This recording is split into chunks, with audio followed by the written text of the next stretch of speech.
Welcome back to Cantina Chronicles. We're here with special guest Jason joining us on the pod today. Greetings, friends. Our beloved friend and of the pod, and always kind of there to talk Star Wars with us at all times. And we're so grateful for you to be here and talk some Star Wars Unlimited with us today. Thank you. I'm happy to be here, guys. It's great to have you, man. This is your show, guys.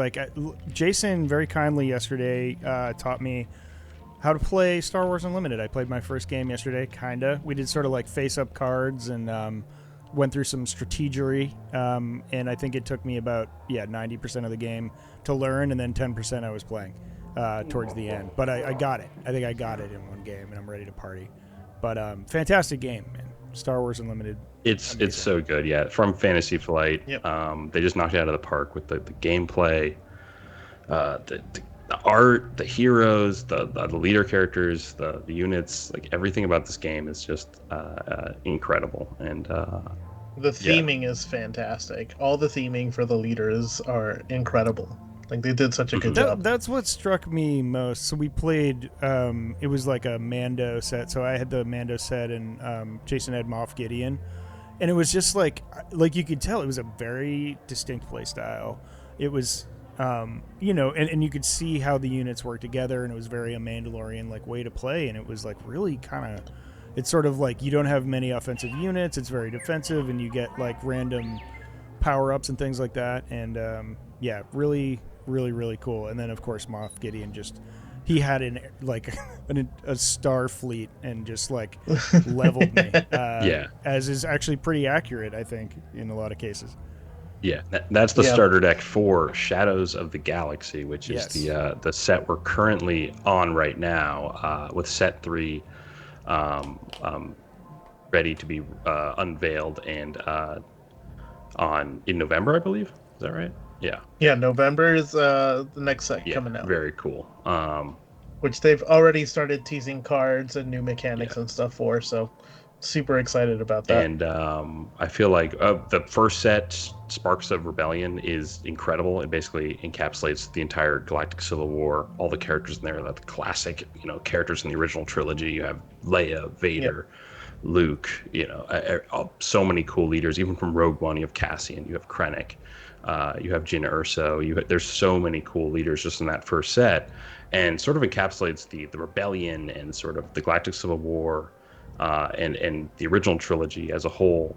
And then this set now, Shadows of the Galaxy, sort of incorporates the underworld, smuggling, bounty hunters, bounty cards that are really, really cool. That you basically upgrades you place on your opponent's units, and then collect those rewards, which is very cool. Smuggling, which is a whole new mechanic to the game, just drastically changing the game. And it's what's really cool about this set is that it is it's actually a test for sort of exploring a theme rather than an era of the timeline. It's exploring the idea of the underworld, whereas the next set, Twilight of the Republic, is going to explore the Clone Wars and the fall of the Jedi Order, and there'll probably be an Order 66 card. There'll probably be all these really cool cards that sort of encapsulate what the prequels were, and all the big important iconic moments from those films,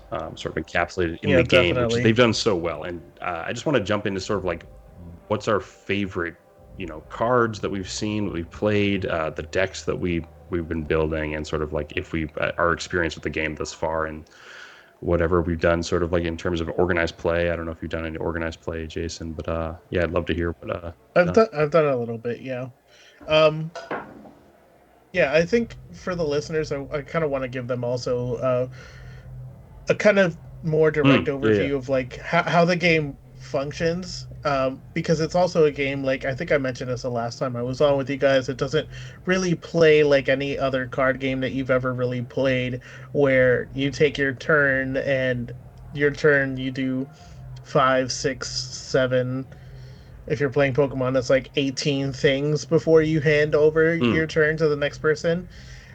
This game is very fast paced, very strategic. It really feels like you're having a war in the stars where um, you go for each phase, each round, which is called a phase.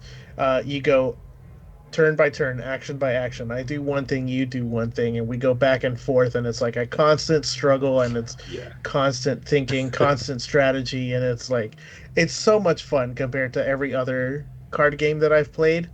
Um, and I think that's also been a big reason why it's kind of taken off as much as it Yeah. has. Um, yeah, just all the flexibility. Like at first, I was a little iffy about the sets being as big as they are because 250 cards per set is typically like you don't see that in most card games. And yeah, there are only two sets in, but the fact that they're so spread out and the versatility Mm. that you get from all of these cards so far is phenomenal. Yeah. The theming is great, like I mentioned before. It really feels like an actual Star Wars Yeah, game. it does feel Um, really fast, man. Especially like for me, like a new learner, like knowing what all the cards do, and then like all the Yeah. various mechanics and all the add-ons. And it's I understand probably comparatively, it's not that much for other card games, but it takes. I mean, you're playing all the time. You got to keep your head in the game, thinking about what the other person's doing. It was fast. It was fun. It felt very Star Warsy. It felt very thematic, very canonical for my proclivities with Star Wars, where it's like I'm Yeah. keeping it canon, baby. Yeah, not only is it highly strategic, they've also done such a good job sort of capturing the characters and the sort of character identities in Star Wars that we know and we love, these archetypes and these iconic characters like the Emperor and sort of what they do in the field, which is the Emperor takes control of a unit, right? Like he's sort of the mastermind sort of leader character. yeah. You have Vader, who's always hitting people and doing damage constantly, sort of an aggressive character. And aggression is one of the aspects in this game. And this game is actually broken up into 4 aspects, which is cunning, control, command, and aggression.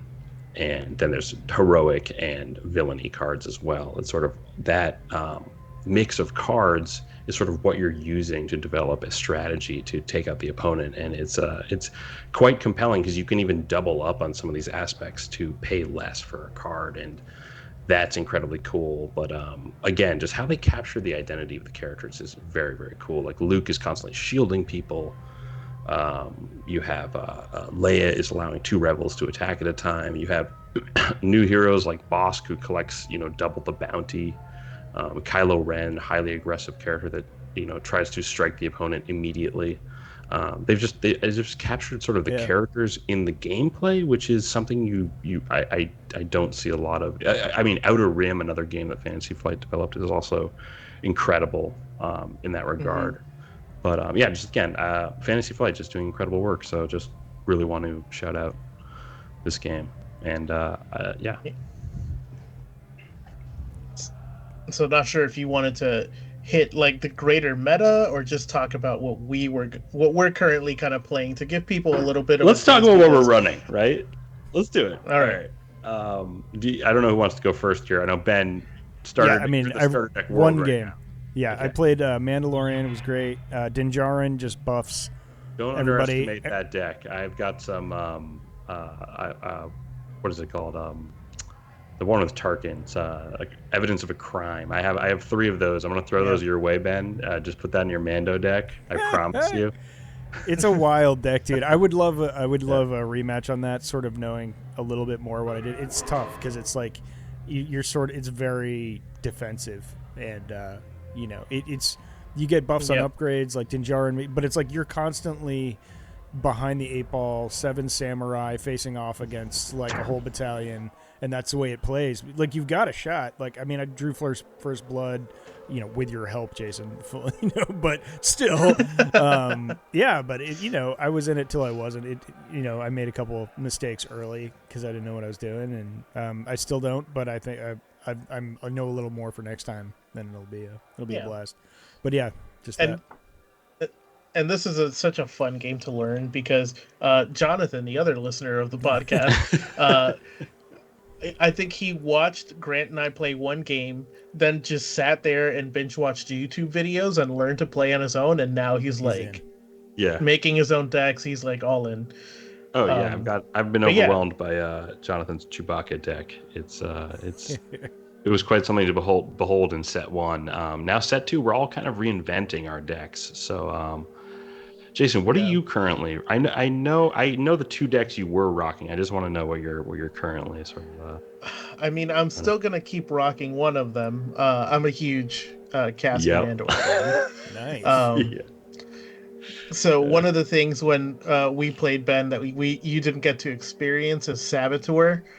Everyone in that deck is Saboteur, which basically means he can sneak behind shields, ignore shields. He can ignore Sentinel. Can literally do whatever he wants on the field, and just about every card that I'm running in that deck can run Sentinel. Wow. And it's very aggressive, very fast, but I love playing it.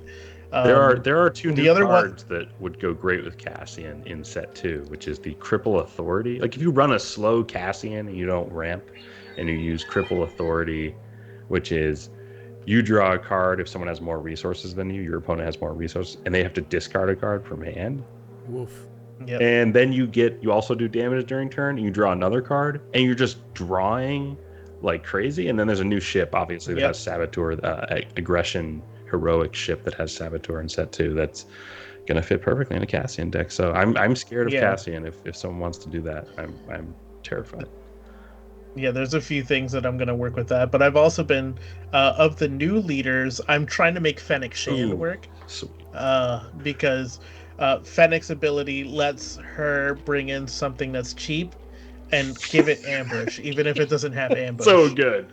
And if you that's one of the best keyword abilities in the game. Basically, it's the second you have a card in hand, it has immediate value on the field in terms of just immediately knocking into their board present, your opponent's board, and ambush has saved me and I've won the game with ambush so many times with just Emphas Nest and Cloud Riders and sort of hitting at the right time.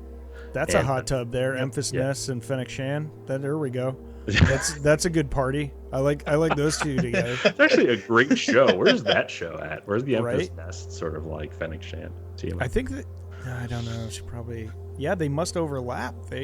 They're in the world together in the Star Wars. Yeah, among the stars together. Yeah, Fennec Shands. That's so cool, Jason. I'm really interested in that leader. I just haven't dabbled in too much cunning ambush, other than in the Luke deck that I already have that has some cunning. And I was just like, let's throw in some Emphas Nest. I would love to see a dedicated sort of Fennec, Emphas, constant ambush situation. What are your big Okay, right now? All right.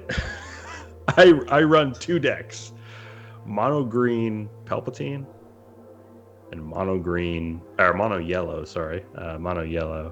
Boba Fett. Those are the two decks I run. I can't get enough of them. There's kind of like I oscillate between them because one's sort of slow, which is the Palpatine deck, which I have to sort of bide my time and then take over the board later in the game after I've lost maybe 15 to 20 health on my base. It's really agonizing, and I don't advise that deck. You're gonna get hit. They're gonna take out your Sentinels and bash through everything, and then you have to kind of get to your Vaders and your Mauls and your Devastators later. And what's your I guess here's a question for you, Ben. So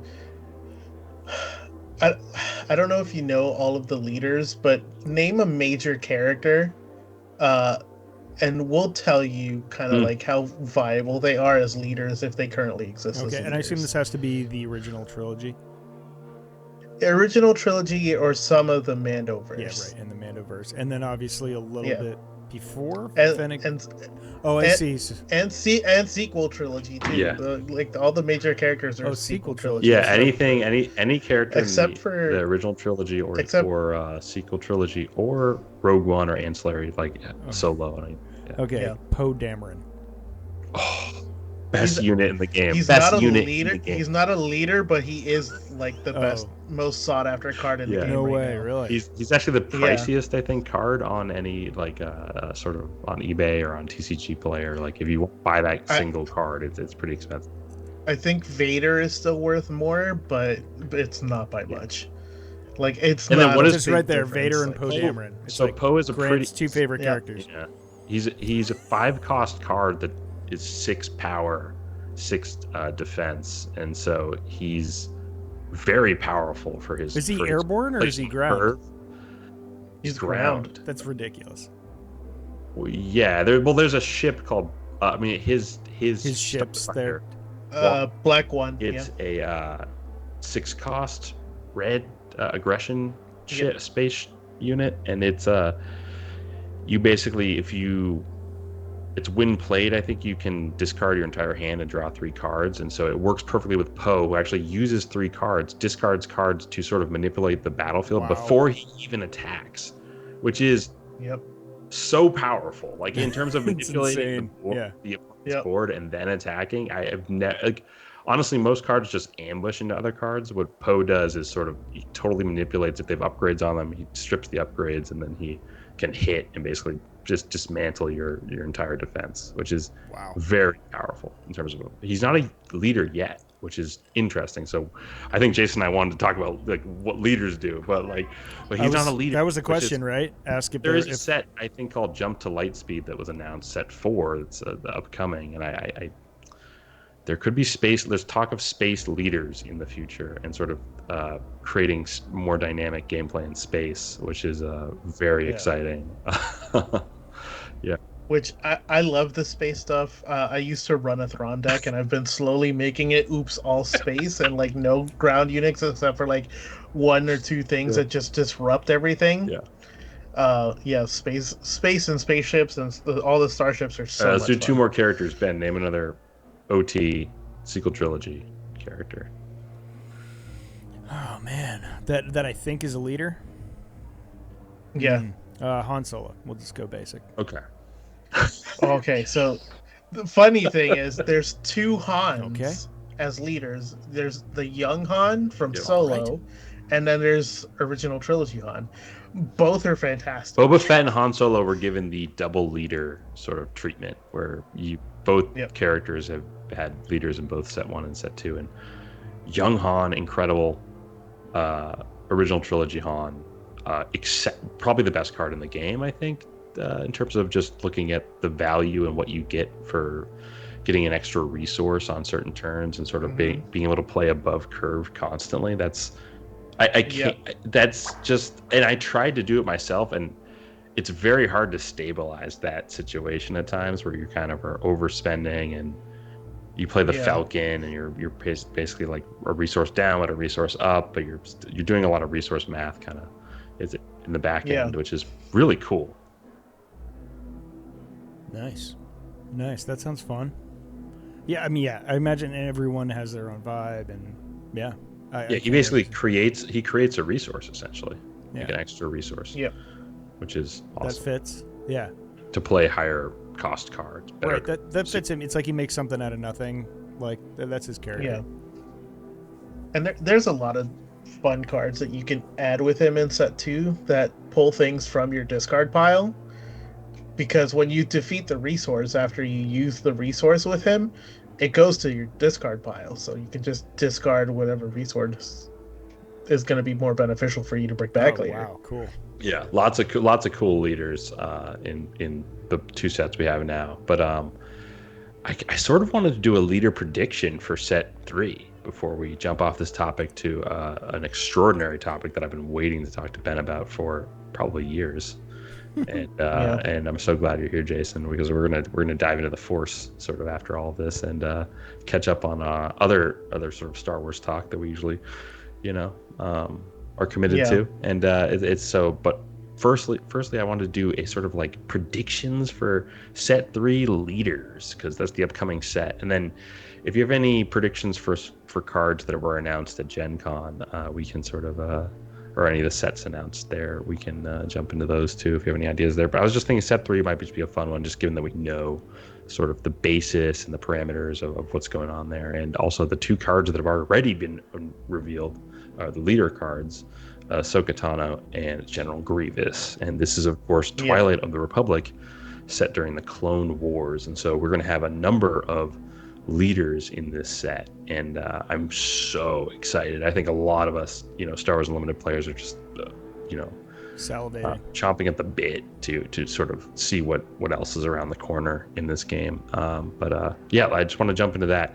I did write down a bunch on our Discord, and I shared them with you guys. So I'll try not to just go within that, but I jump do something sort of strange.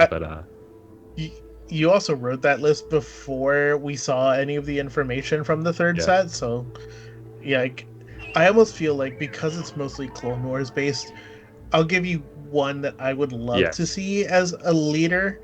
I want to see a leader Yoda. Okay, that's possible. Yes, really want to see a leader Yoda, because right now there's a unit. I feel like he would stay vigilance, so that you could also play the unit with it. Yeah, absolutely. But so that'd be a control sort of or vigilance. Vigilance. Kind of control stall kind of deck with probably a bunch of restore in it. Yeah, that could be a lot of fun. That's the way he plays in Battlefront. Yeah, a lot of restore. Yeah. I mean, I would. I mean, I'm going to throw Obi-Wan out there because, of course, I am. But I mean, if you're going to go by Clone Wars, it's like Ahsoka, Anakin, Obi-Wan, obviously, and then I mean Yoda, maybe Mace. Like, I don't know. This is like that would be your probably leader set if you're going to, as far as Jedi go. That I don't know how many leaders you have in like a certain rollout, but so I'm pretty sure there'll be an Obi-Wan leader card with the 212th, and I don't know how he'd play. Probably awesome, but as far as like all the other mechanics go, I have no guess.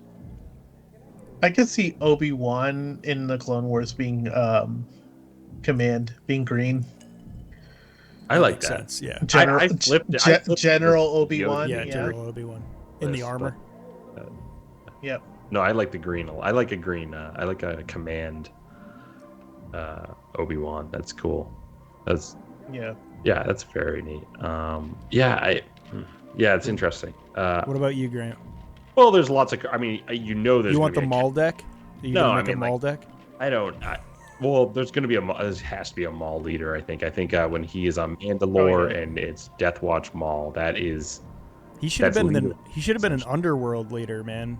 That's like when he really didn't do anything with sort of Underworld cards. Yeah, he definitely he might have Underworld and Mandalorian. He could have sort of typing for his card. It's interesting, and there's no Dathomiri or like Night Sisters or anything like that yet. I think as keywords, but we are getting Saj Ventress. So, did you see it? I don't know who they would ally with. They don't really have a faction, right? They got wiped out by the Separatists, but they definitely weren't with the Republic. I'm hoping for a Jango Fett leader to tell you the truth, because Boba Fett has been just such an outstanding card in all the decks I've constructed, and just I love just playing as Boba Fett, and for Star Wars Unlimited to release a Jango Fett leader that sort of is a riff on Boba Fett's abilities, but sort of maybe just more advanced in certain ways, maybe more aggressive. That could be interesting. Since you brought up Night Sisters, it'd be kind of fun to get a Mother Talzin. Oh, that'd be I'm hoping for a Cham Syndulla card. That's what I'm hoping for. That'd be cool. It would have to be like a whole like Night Sister deck though, which would be really cool. I was thinking I wanted a cunning Jedi, and I feel like Quinlan Vos could be a cunning Jedi sort of card. Oh yeah, definitely. You can do a lot of fun things with the other Jedi as like units deployed, but yeah, Quinlan Vos would be like one of the coolest ones. Yeah, I would love to run a double yellow, a mono yellow cunning, like a Jedi deck. You know what I mean? Like that. Yeah. Whew, to me, that would just be so cool. I would have both disruption, and then I'd also be, coming in with Jedi lightsabers or something of some kind. I could see Plo Koon being Ooh, that could be cool too. I would love a Queen Amidala card. I was thinking Padme Amidala would be cool, and sort of she'll be a leader. The post royal office character. Then I was like, the but Queen Amidala is senator just so position. iconic, like the Yeah. silhouette and just when she was. Yeah. I don't know, and there's such a leader moment for her, especially just the way she's sort of carries herself in that first movie and how she's speaking is just so commanding and powerful. And I would love a Queen Amidala card. Do you want a Boss Nass leader card?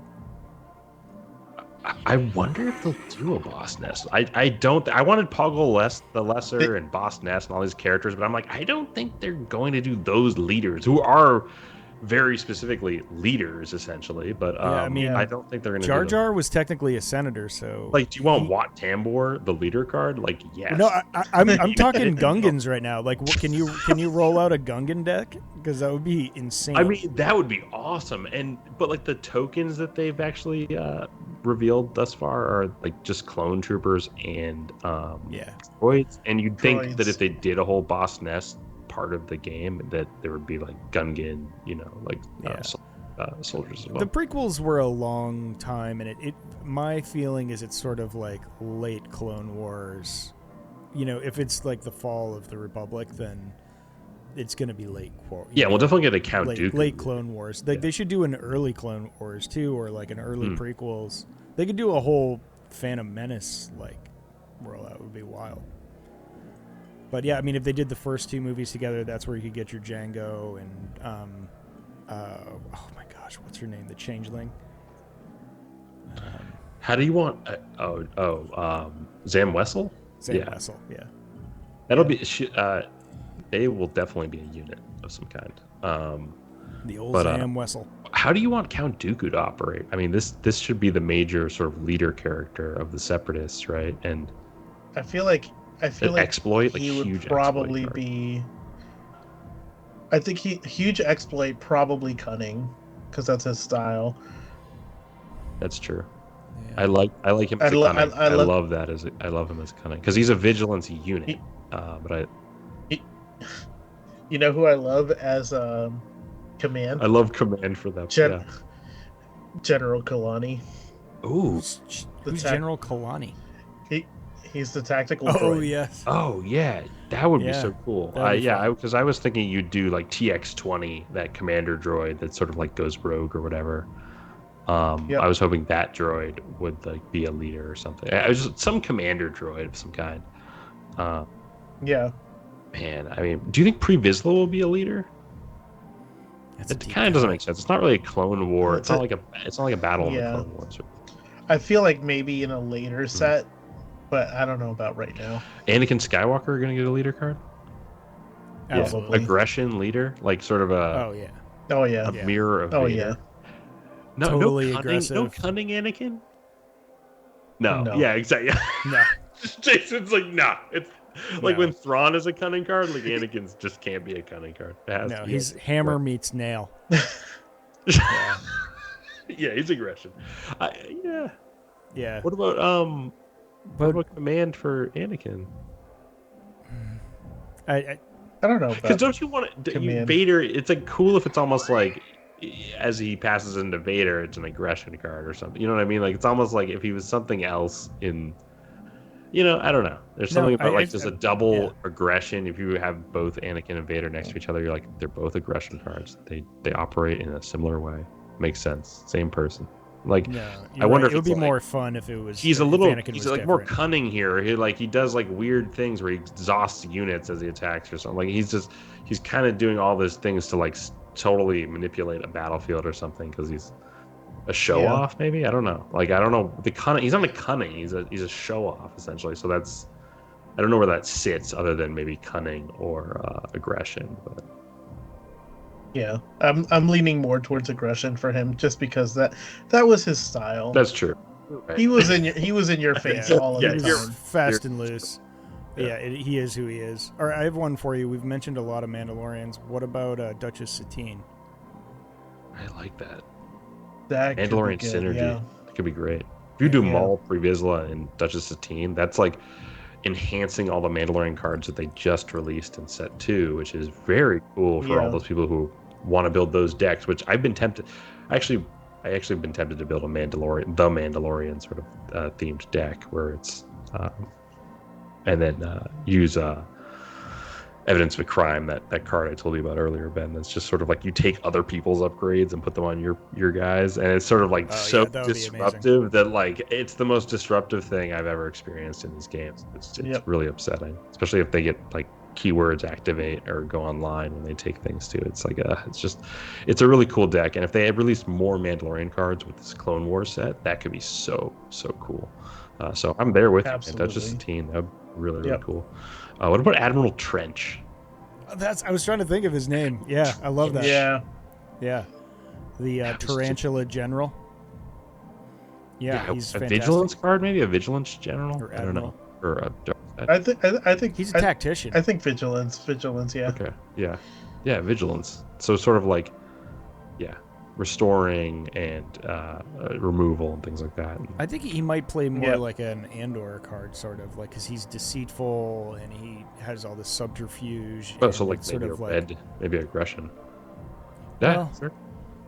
I mean, you could be blue and still have Saboteur. Yeah, that's what I meant. Like a Saboteur Same effect. sort of kind of person. I think that's sort of the thing. It's like he looks like a sitting duck, and then you're surrounded. You actually don't really see a lot of blue Saboteurs. I don't think there is a blue Saboteur, so that'd be cool if they bring in some fun blues or different colors for different keywords. I am hopeful we get a Mace Windu leader in this set. Yeah. I just love Mace Windu. Like, I would just love to build. I would love a Mace Windu leader and then use the 3 Mace Windu unit cards in the deck. Like, totally Mace Windu it.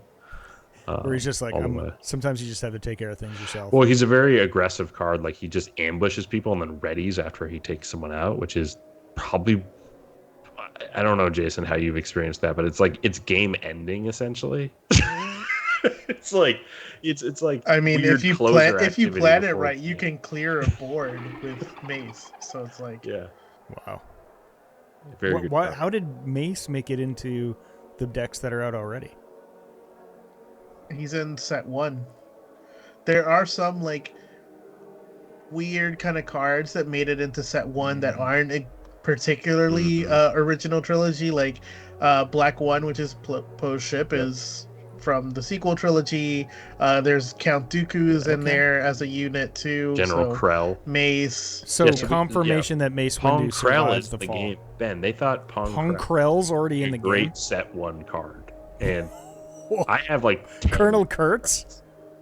They put Colonel Kurtz in like just the middle of that. Okay. Yeah, it's just in set 1 for some reason, but. The art is incredible. Like it's one of those beautiful sort of hyperspace cards I have, which we didn't even talk about the hyperspace foil, sort of the rarity levels of these cards and the artwork and sort of how the borders are basically gone with the hyperspace cards, and you're able to see more of the art of the card, and it's so cool because there's little details that are just in the corner of these portraits of each character that are so cool, and that makes it fun. Really, really, in terms of collecting. But what about an Aura Singh leader? A leader? Yeah. Unit to me. We need more. I would say cards, unit. or like something to help with the synergy of the underworld. Like, no. What are you talking about? Did you see how much Underworld just came out? And there was a ton of Underworld in the first set too. That's true. Are we done with that? Wait for it. I don't think we're done with Underworld, but I think we're gonna get set 3 is gonna be very much like they're bringing Separatists in. They're gonna bring more Jedis in because there's not a lot of Jedis right now. There's also not a lot of Sith, so they might tag. They're gonna tag Maul with Sith because I think he was Underworld in set 2. Yeah. Saw Gerrera leader. That'd be cool. Yeah, definitely.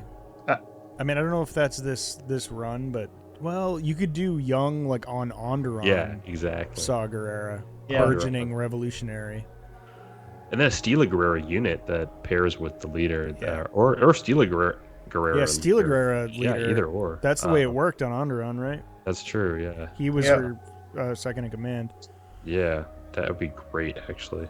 And then later you get like Full Metal Saw Gerrera in the like hyperbaric chamber suit. Yep. That would be fun. And then the Borg. Riff Tamsin, the shark character from the Mon Cala. invasion. That's a deep cut. You Yeah. pulled that out of your notes. That would be a great leader, honestly. Yeah, he was terrifying. Newt Gunray. Yeah. Newt Gunray might be like Newt Gunray will be like in an event, featured in the artwork of an event that does something. Man, That's all those leaders that were Trade blockade. Trade blockade. I love trade blockade. That's great. Oh my gosh, that's Do trade blockade. Your opponent cannot resources on the next turn. Yeah, ever. Yeah. Yeah. Or trade blockades like you they have can't no move. resources. What if they can't take things from their exchange things from their resource to their discard or resource to the arena? Like they can't move the things around like we've been doing in this set too, which is so cool. Like just stalling any of that activity is so interesting. That would be so cool. All right, I mean, like Admiral, I don't know, Yularen, he's around in the Clone Wars, but I don't think you'd really, I don't know, it doesn't really make sense to do a card. You've got a whole list, Grant. You're like, I don't have and this person, and this person. Well, could you do a Chancellor Palpatine? Could you like? I actually was thinking about that earlier today. If you play like a Chancellor Palpatine, yeah, that would be pretty cool. That'd be very neat, yeah, because you'd be able to like manipulate both clones and separatists, basically. Yeah. Right. It's like no matter what side you're on the wrong side. Yeah. Yep.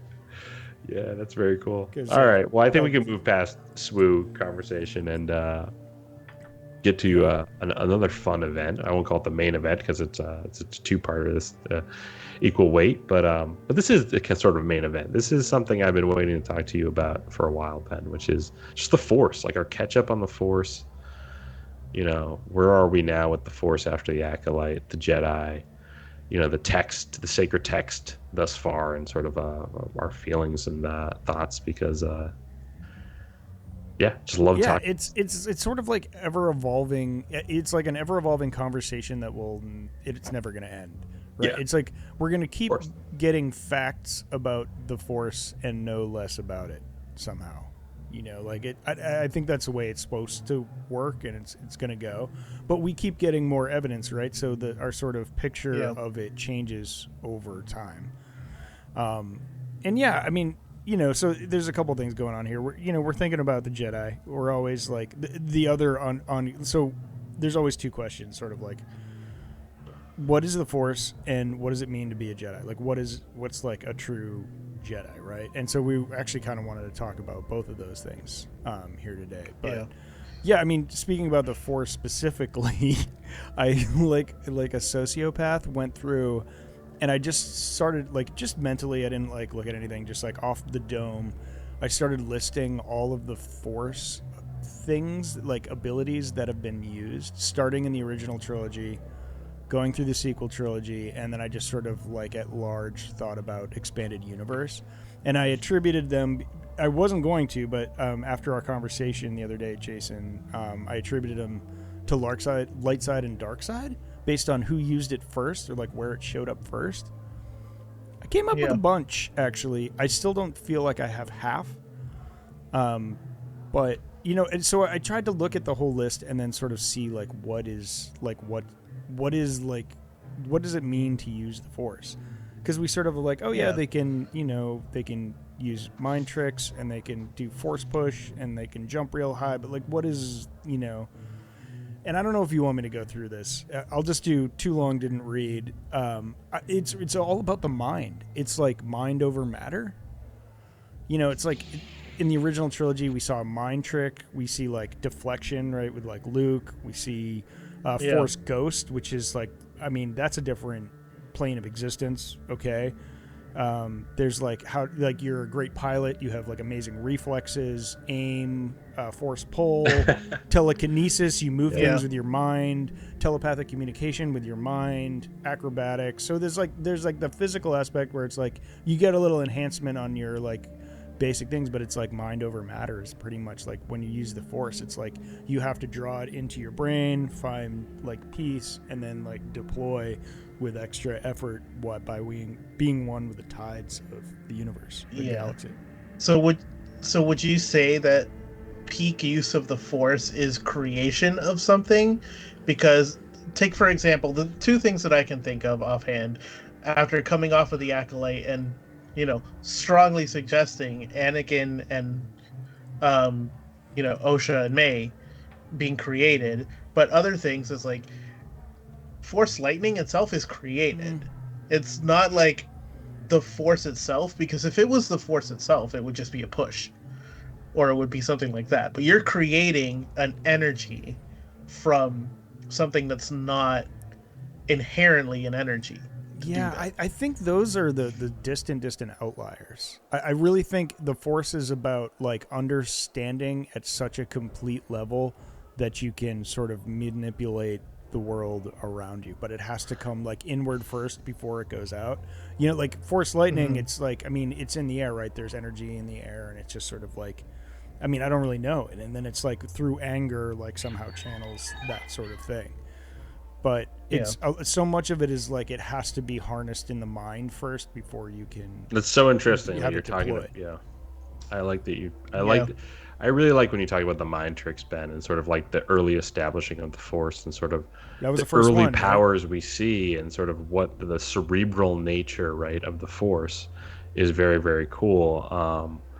I just think that coming at it from an angle of one's own mental discipline with the Force is just not really what the Force is. I don't think the Force is about the subject. I think the Force is outside someone, and so I just don't really understand someone trying to hone their own sort of mental understanding of their own Force powers when the Force is actually a larger sort of like it's almost like a will that runs through all the movies that actually like is connected to every little event that happens in all of the films. And when anytime time slows down, or anytime the story sort of halts and it gets operatic, it's the Force essentially. The Force is sort of outside people, and so it's interesting to talk about one's own mental discipline with using the Force. But in my opinion, it's like the will of the Force will dictate the fate of all characters in Star Wars, and that there isn't really. It's kind of like determinism. Like there really isn't. You can't really escape your fate. You're kind of this archetype thrown into a myth, and it's too bad. It's just the Force is going to decide what happens, essentially. So I guess going back to your thing about the nature of the Force itself, how would you kind of categorize it? Because in my head, I see the way that both the Sith view the Force and the Jedi view the Force. The Jedi view the Force as they are a vessel for the Force, but the Sith view the Force as a tool that they can use. Yeah, and I wasn't talking about the nature of the Force, Grant. I was talking about like how it is quote unquote used. Almost like how does one manipulate? Like when you manipulate the Force, what does that mean? I'm a Jedi. What does it mean to be a Jedi to use the Force? And like how is it sort of how is it deployed and what's it is mirror. Right, but it manifests itself through the mind was kind of the point. But yes, 100% agree with you. It is the tide that pushes all boats. Yeah, all of it. Yeah. And I totally agree with what Jason just said too, where it's like manipulated. I mean, so here's just the original trilogy for the dark side that was used first. Intimidation, which is Dunmok. I forget where that is, but like I just know that's Dunmok is what it's called in Expanded Universe. But like Jedi mind trick. No, it's like the dark side. It's like trash talking, but like imposing the dark side will on your person and essentially terrorizing them. Who does that? Darth Vader. Vader does, yeah. Foresight, which I guess would be, and these are a little out of order here, so I apologize. But what's his name? Palpatine or Sidious always claims to sort of be able to see the future. Sense, it's sort of like Darth Vader can sense when Luke's around all of a sudden. Force choke, obviously. Telepathic object throw. Well, that's actually the first time we see it is when Vader is just pulling, pieces off the walls and in Bespin and throwing them at Luke. So it's like Force throw, which is like 10 out of 10. No notes. Like exactly incredible. Ubiquitous in Star Wars games. They're like, oh yeah, we're doing that. Force lightning. Then they start ripping chunks off the hallway and start throwing it at the other character. And it's like, yep, that's in because it's just incredible.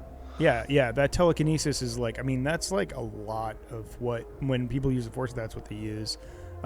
Lightning saber throw, like that's technically, if you're throwing an object like a boomerang and bringing it back and it's a lightsaber. I didn't even really get into lightsabers because they're like symbiotic with the Force and with a Force user. But obviously, like anything you do with that, it's there. And then there's a Force mind read too, like. We think about it most probably with Kylo Ren, and like he has like a full mind probe where he can just get into your memories, which is like dark. Again, like it's a tool of the mind. But Vader uses it to discover Leia, right? In the original trilogy, he sort of probes and searches Luke's mind and discovers Leia there. Your thoughts betray you. Right. So those are all sort of dark side things, but again, it is more manipulation. It's more aggressive. It's like, this also brought a lot. It was like, when Obi-Wan taught Luke to use the Force, like a lightsaber, he just, like, you start with those probes. It's all about defense. It's all about deflection. It's like never like attack. It was like, and I'm pretty sure he says that. It's like, it's never for attack. Yeah. It's always just for defense. Yeah. I think he left Jedi mind trick off of that dark side list. That's my opinion. Anyway. Oh, yeah. Just because Jedi mind trick is imposing your will onto somebody else. Yeah, it's pretty dark. Like, I mean, I did it because it was like, I was like, was it a light side person, or like was it used by the light side or the dark side first? But you're right. Like, you could easily argue that like that's a pretty dark thing. But yet that is the keystone or the first benchmark of Force use that we see, which is just sort of like, oh, it's a good way to distract the weak-minded, which is also not very friendly to modern sympathies. But so, what is the question about the manipulation of the Force? Is it that what is it like to utilize the Force, and sort of what that experience is like? I mean, we said this off air, and I know this might be stupid, but it was like a weird quote that I heard that was sort of like, oh, it's not like we're Marvel superheroes here using the Force. And I think it was like for Andor, it might have been the Yord guy. Like, I don't, the actor played Yord. I don't know. And it just got me thinking. I'm like, all right, well, are Jedi superheroes though? Like, I don't really know. And so it was like, you can run Wait, this through is all interesting. So I want to, right? Let's double click on that. I love that idea. That's super interesting. Is it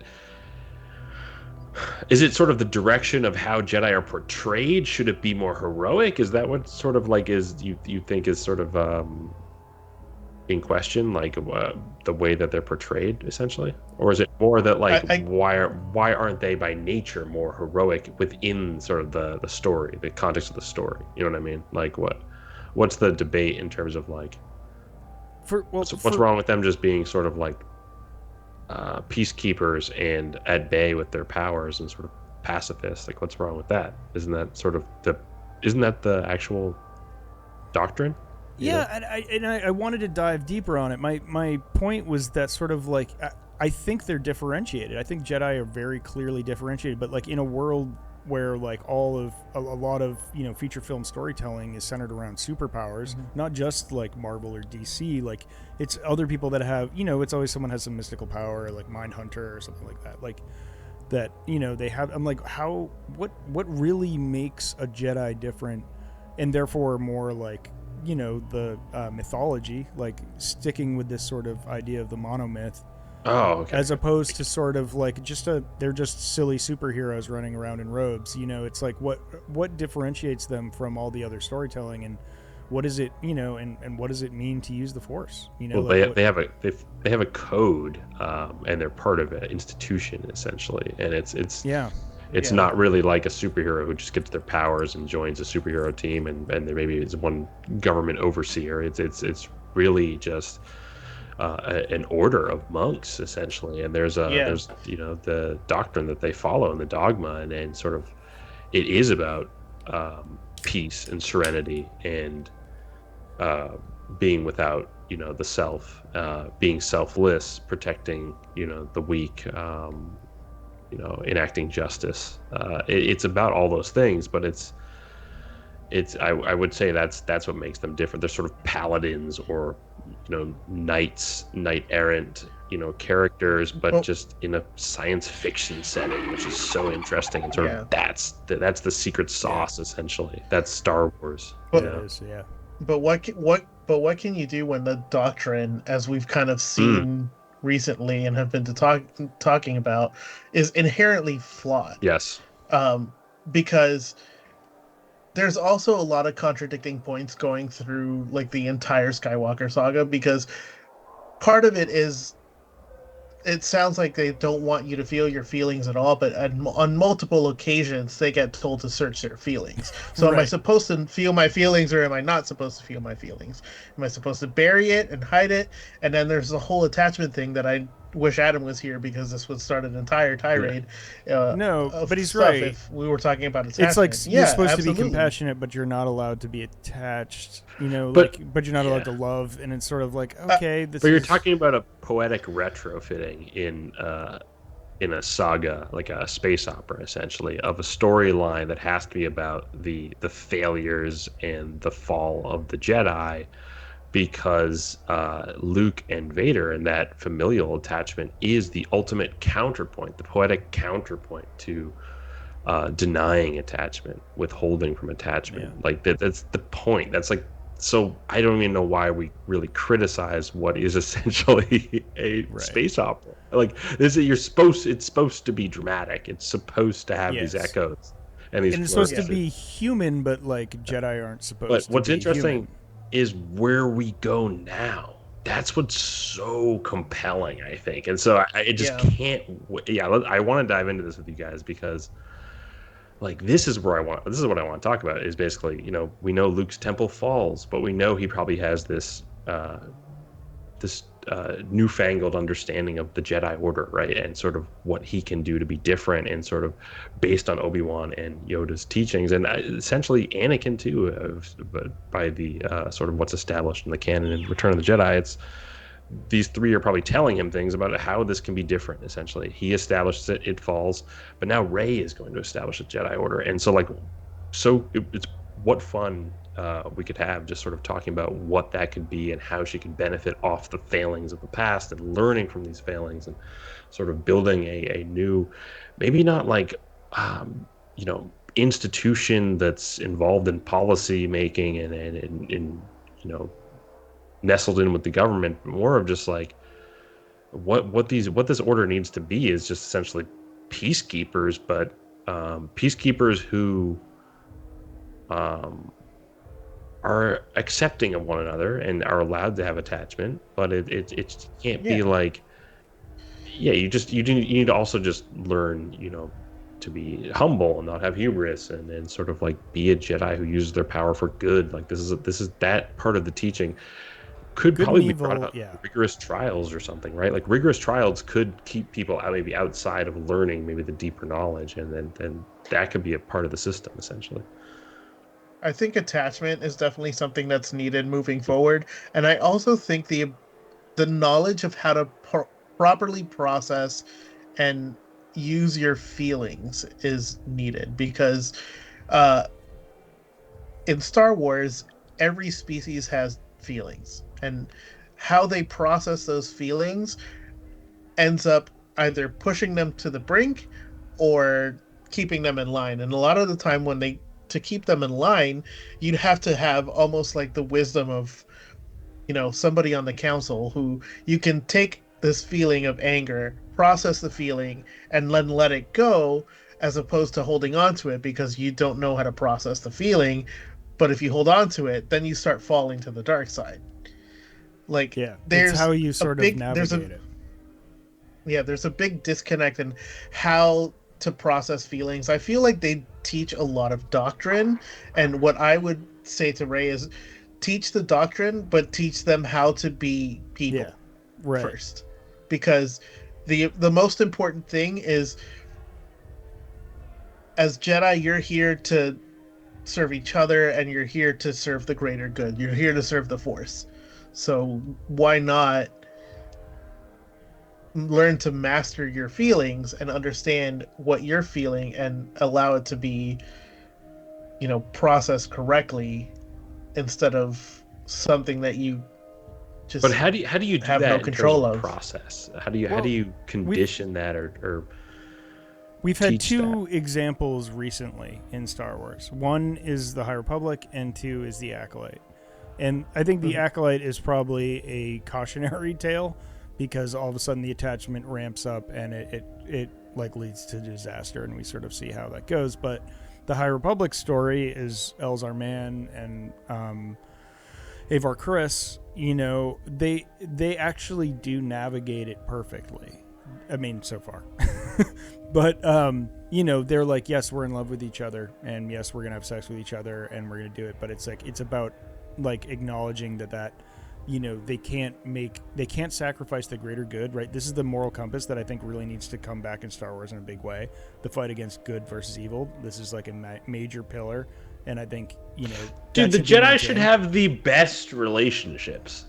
Yeah, they should have the best time. Like, it is so bizarre. There we go. That's for Rey. Themselves of attachment when it's just like they know that they are selfless at the end of the day, so that they should spend time with each other and find enjoyment where they can, because I mean, if it indeed remains a sort of peacekeeping organization that wants to help based on its sort of martial prowess, right? Like it's going to train warriors essentially. You'd think that they would remain sort of not a police force, but sort of a peacekeeping force if done right in the galaxy. That there was peace for 1,000 years, right? Like the Jedi fell, but they did keep peace for a very long time, that's pretty good. Like we knocked the Jedi a lot, and I like to throw that out there. Right. Yeah. And so if you're going to 100% serve light and life, being peacekeepers, it's like that's your moral compass. You need to, like, that's what trumps so why can't your they personal have, feelings. you know, They some totally ale, can. some Carillion ale in the evening and a glass of Tanqueray and sort of unwind after a diplomatic mission. Maybe a little heavy petting. Yeah, no, they can do all that. That's what I mean. It's like you can do all that as long as you keep your focus on your mission. And I think that's, I mean, I'm not doing a great job, but that's essentially paraphrasing where Elzar Mann and Avar Kriss arrived. Was sort of like, we're going to do this, but like we can never sacrifice the mission for us. That is selfish, and that is, you know, that's not following the Jedi way. And you know, so maybe that's where Rey goes. It's like not hedonism, but it's just like, hey, fall in love, be in love, but like this is above all. This is what we have to do. It's like just really, really moral people just following that moral compass. And there's a lot of room for some grimy situations in there where you're like, what's the right thing to do, right? Because it's tough to follow that, but so that could be plenty of adversity for the series, which I'm hoping will be a 3-movie series. But I don't know. I think that's kind of. I also think not everyone needs a lightsaber. Like absolutely not. And I think like the ironic part of all of this is that Star Wars is a science fiction, space fantasy sort of commercial juggernaut that needs to keep throwing out stories of epic warriors doing epic action. It needs to happen forever. And so Jedi essentially like are always going to be crafted into like lethal warriors essentially. And how do you manage that? How do you stabilize a system wherein there are many of those like lethal warriors who, if they turn, that's a major problem, right? And that's, I mean, who's to say what the plot is of the next 3 movies they do that are sort of post Skywalker saga, but like Apprentice turned bad. It seems like the only way the sort of like the corruption begins again is sort of within, because we know that they just conquered the dark side in totality, essentially. Yeah. But they've already shown that they can do fantastic shows and movies that don't really rely on a lightsaber. Just look at Andor and look at Rogue One. Exactly. Right? There's like barely any light. The only lightsaber Solo. You see in Rogue One is right at the end, and Solo as well. Yeah, there's plenty of chances for them to tell those stories, and I agree with you. I think not every Jedi needs a lightsaber. Like maybe it's one of those things like you learn to build one, but like I don't need it if I'm going to be a researcher. Yeah, right. Exactly. I might only like maybe somebody has one just to cut down some trees on their way to go it's a investigate machete. a ruin somewhere. It's such a fun something. creative direction, like to me that's like maybe one of the most interesting things you could do with sort of the Rey films, in that her lightsaber is incredibly sacred, and it's something that she sort of keeps for just very, will only break out in very dangerous circumstances.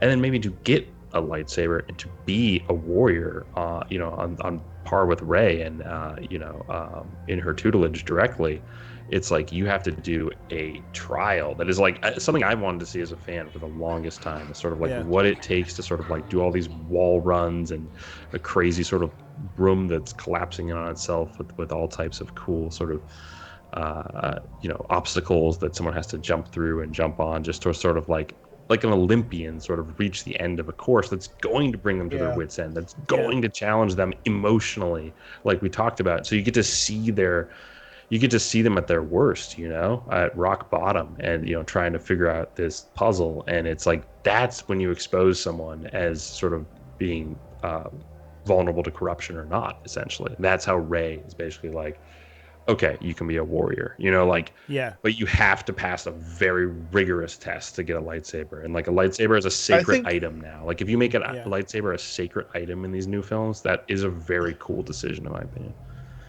To kind of feed off of that, I almost feel like those trials in particularly should also help her decide what kind of role the Jedi should be.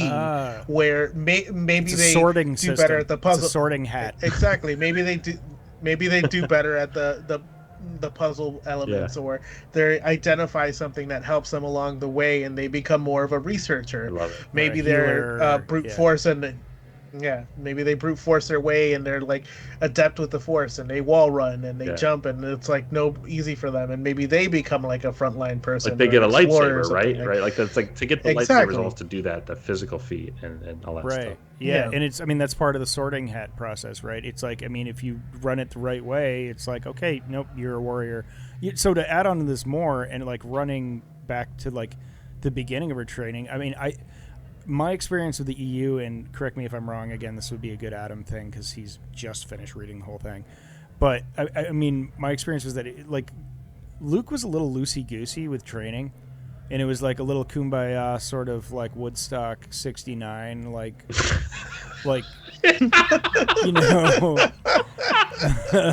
just like, hey, let's hang out and learn the Force, bro. Insight on Luke's training. Like I have you're talking about just from what you get with Rey, essentially? No, but let me finish the statement. That's my experience, is that Luke was a little loose with his training. But I would love if Rey was it's pretty strict when he tries to go take out one of his students. That's pretty it's pretty stringent in my opinion, but all right.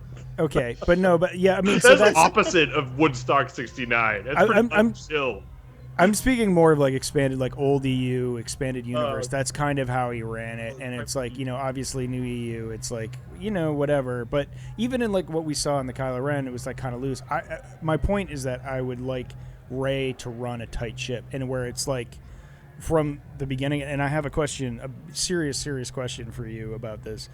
But like, I would like to see her be very regimented. And it's like, this is going to what Grant says too. It's like you have to earn holding a lightsaber, so it's like she's gonna make you earn that right, and she's not gonna let any, it's like if she has a whiff that you're gonna fall off the path, you are not there anymore.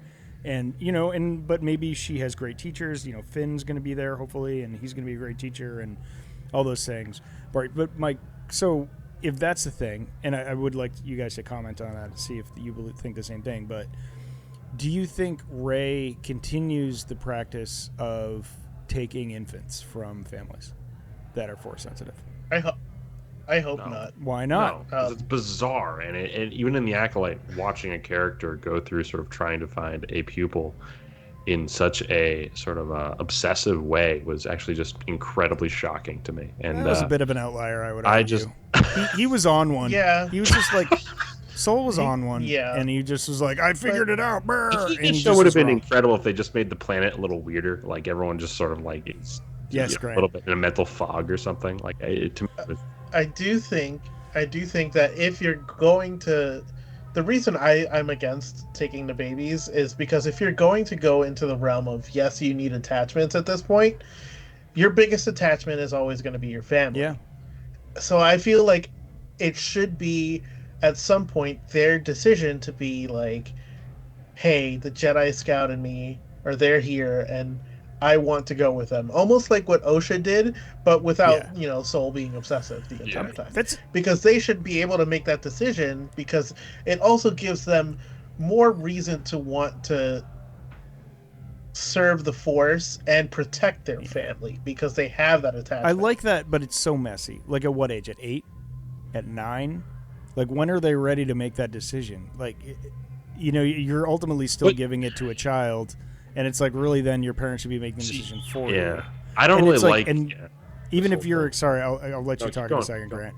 Even if you accept if that happens and it's like an OSHA situation, it's like great, you want to be a Jedi, we're gonna make you a Jedi. You still have all the attachments that come along with it that you need to sort of unlearn, and not I guess all right. So relearn, right? We're gonna rephrase what attachment means, but it's like you have to cross that bridge, and maybe that becomes easy to do in the new in the new canon in the new Jedi Order. But it seems like that's a tough row to hoe. Like, is the more attachment you have, the more bad habits you've picked up from life, because life is hard. Instead of being indoctrinated and trained, really not indoctrinated, we'll just say trained from a young person to be a devout peacekeeper that just serves others. I think what you're talking about is going to be the basis of these films. Like, I think they're going to Game of Thronesify and make it slightly more make it more complex, essentially, by showing the full spectrum of sort of Force users, right? Like, I would love if Rey has a contemporary character, around her age, who's basically like older, didn't go through the Order, but like is Force sensitive, and sort of what that means for someone who is Force sensitive, who's just outside of it all. I love, I want Finn's story to continue. I want his whole like journey with the Force and what his relationship with the Force is like. And then maybe a young coming of age like kid who's just like, I'm that story, right? Like the central story of Star Wars, right? Like that too, right? And then Rey, so you have like all these different you can look at the Force through a prism, essentially, and see it through all these different ways. And I think so what you just talked about, and sort of like people bringing younger people in, so you can fully indoctrinate them, and they don't have the conditioning of sort of the traumas of a life lived, right? And sort of teach them from the beginning.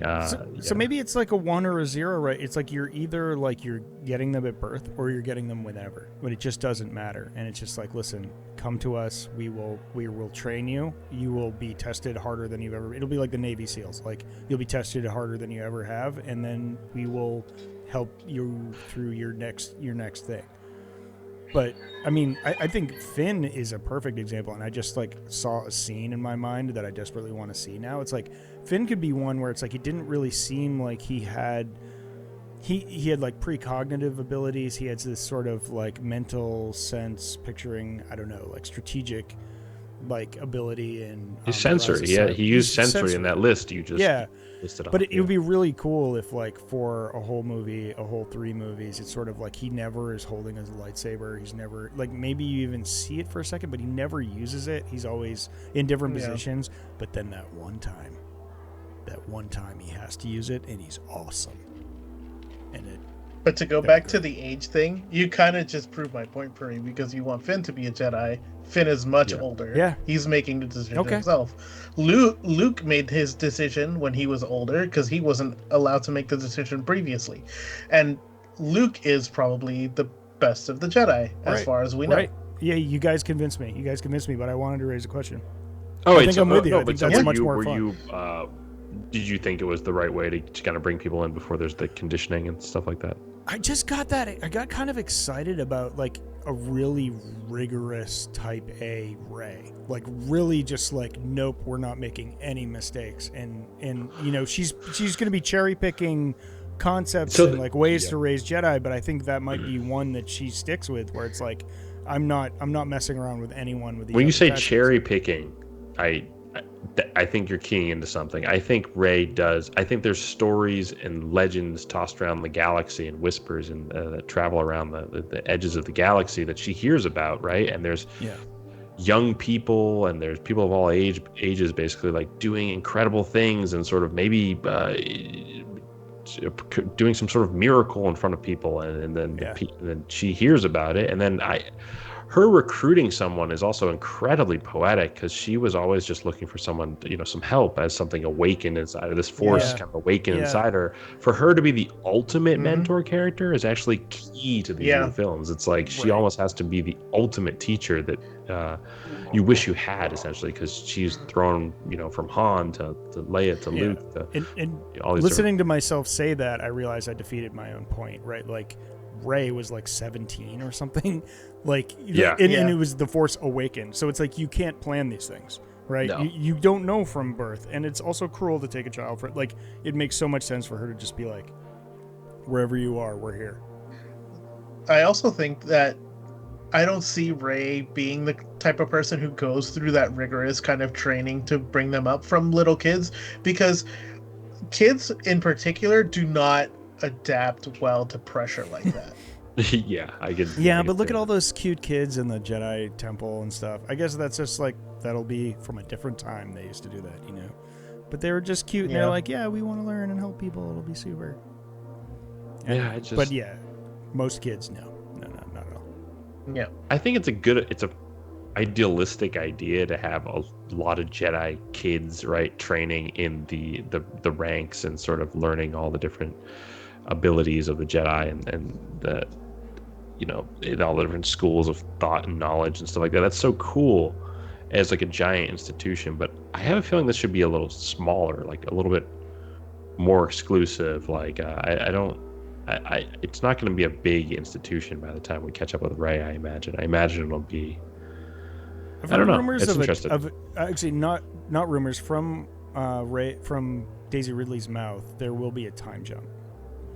Okay, so maybe it could be. I don't know if she said specifically 10 years, but I think it's going to be 10 years, which is actually like in real time how much older she's got since her last movie or whatever.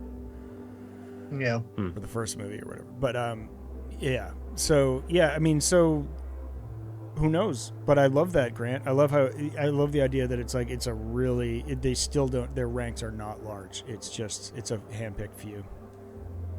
Yeah. That's what I'm thinking. And I think someone has to fall, honestly. Like, I just don't know how you do these movies without a cool dark side character of some kind. And then is Rey Palpatine ever going to play ever? Is the Palpatine-ness of Rey ever going to come back into play? I hope not. I hope so. Are we done with this?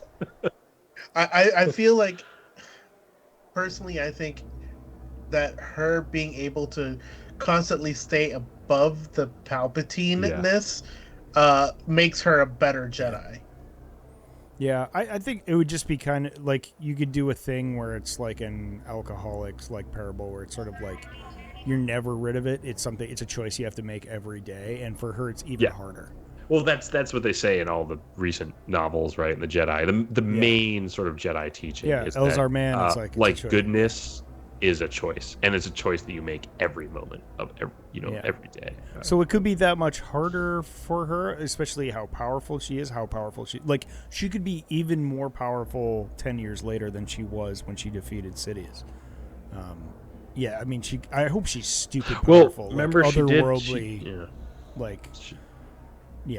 she can lightning, do anything, right? So we saw her use lightning on the ship, right? Like, doesn't trust herself around other Jedi, sort of like uber powerful. I bet you the sort of I mean, we're running a little long now at this point, but I haven't noticed this conversation. I absolutely love this conversation, but something I always like, my fan theory for Luke and Kylo before The Last Jedi came out, episode 8. I always thought that Luke sort of like either like force choked or like used lightning or something on Kylo Ren. Like, I always thought that moment would be such a feast for your eyes and sort of be an echo to Vader or something.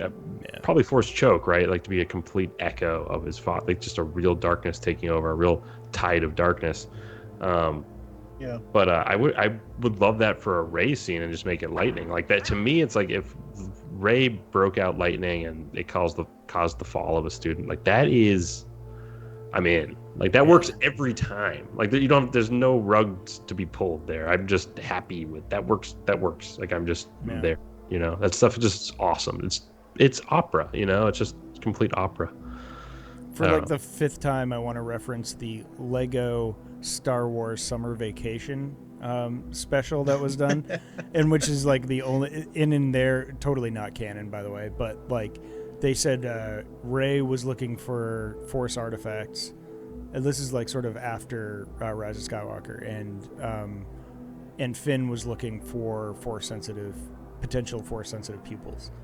For the school, and that was sort of their roles. But like that'd be pretty cool, where it's like Rey's the dean, but she's not around very much because she's doing arcane things and like that is archetypal sort of like wizard dean thing though. They're always like gone. They have the biggest office in the university, but they're always gone. I'm here for that though, bro. Like I'm so here for that. Yeah.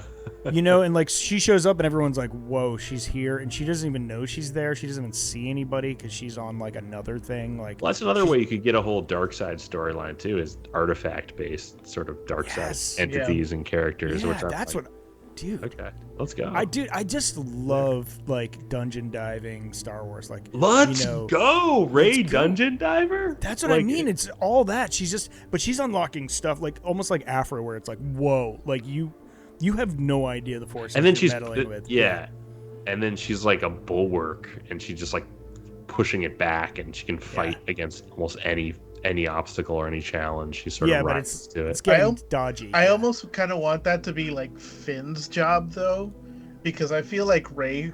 It would be more fun for me to see Rey focus on the Jedi Order and what she's building, but to see Finn be like an Indiana Jones type going on temple runs and finding artifacts. Sold. Oh my gosh, that would be so good. Listen, don't listen to the Star Wars Lego Summer Vacation show for canon. That's fine.